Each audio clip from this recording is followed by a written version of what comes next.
Boa tarde para vocês.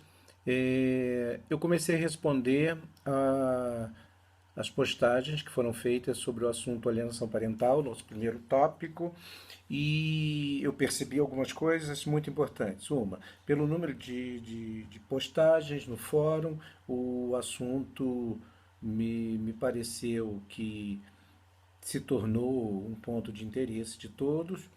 É, é impossível responder uma a uma, comentar uma a uma, que foi minha tentativa, e como eu estou aprendendo também a lidar com o ensino à distância, eu prefiro colocar para vocês o seguinte: procurem formular questões, porque eu vi que muitos alunos colocaram a lei, a descrição da lei. Quer dizer, o nosso aspecto privilegiado aqui é o aspecto do fator humano, são as questões que envolvem, vamos dizer assim, motivos e causas que levam alguém à prática da alienação parental. Algumas questões ficaram muito repetitivas e eu gostaria de esclarecer para vocês. Por exemplo, a questão da alienação parental não se destina a pai e mãe, mas sim a todo e qualquer adulto responsável pela educação dessa criança, que faz com que ele venha de alguma maneira desqualificar, esvaziar o significado de importância que tenha um outro adulto, significado um outro adulto responsável também pela formação daquela criança.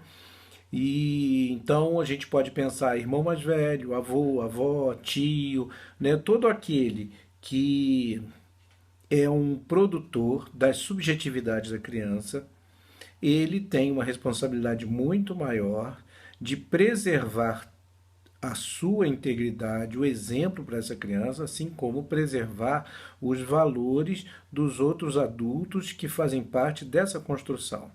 Então, quer dizer, o grande prejuízo de uma criança ao ter, no exemplo de pai e mãe, por exemplo, o pai denegrir a imagem da mãe, a mãe do pai, porque você está minando uma outra pessoa que é o construtor da subjetividade daquela criança.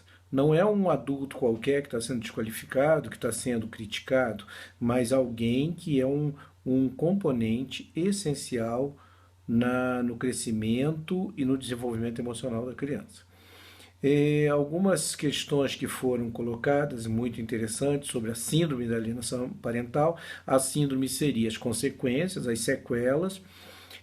Temos uma dificuldade muito grande de poder interferir esse processo logo durante a dinâmica da alienação parental, porque as consequências elas só vão começar a se fazer presente depois de algum tempo, quando a criança vai precisar de certos recursos para enfrentamento da sua vida diária, dos seus desafios, e ela vê que carece dessas ferramentas.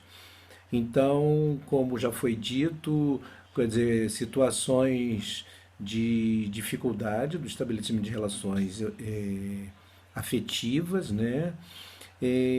A depressão, né? Aquela sensação de ausência de valor, de ausência de elementos na sua construção pessoal. Teve uma questão interessante de uma colega nossa que falou sobre afetar uma opção de gênero.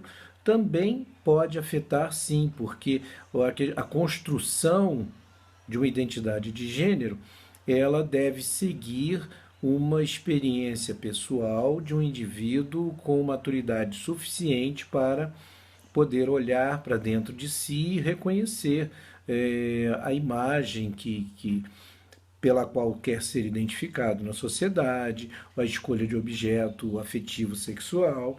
Mas se a alienação parental ocasionou pontos obscuros nessa possibilidade do indivíduo ter uma visão mais clara de si mesmo, vai afetar a escolha profissional, vai afetar a escolha afetiva, vai afetar a identificação sexual, toda e qualquer ação que precise de uma presença mais integral do sujeito. Tá? Então vamos fazer o seguinte: Sejam mais objetivos nas questões que são colocadas no fórum, para que eu possa fazer uma filtragem mais rápida, mais hábil e, e responder a todos. Obrigado.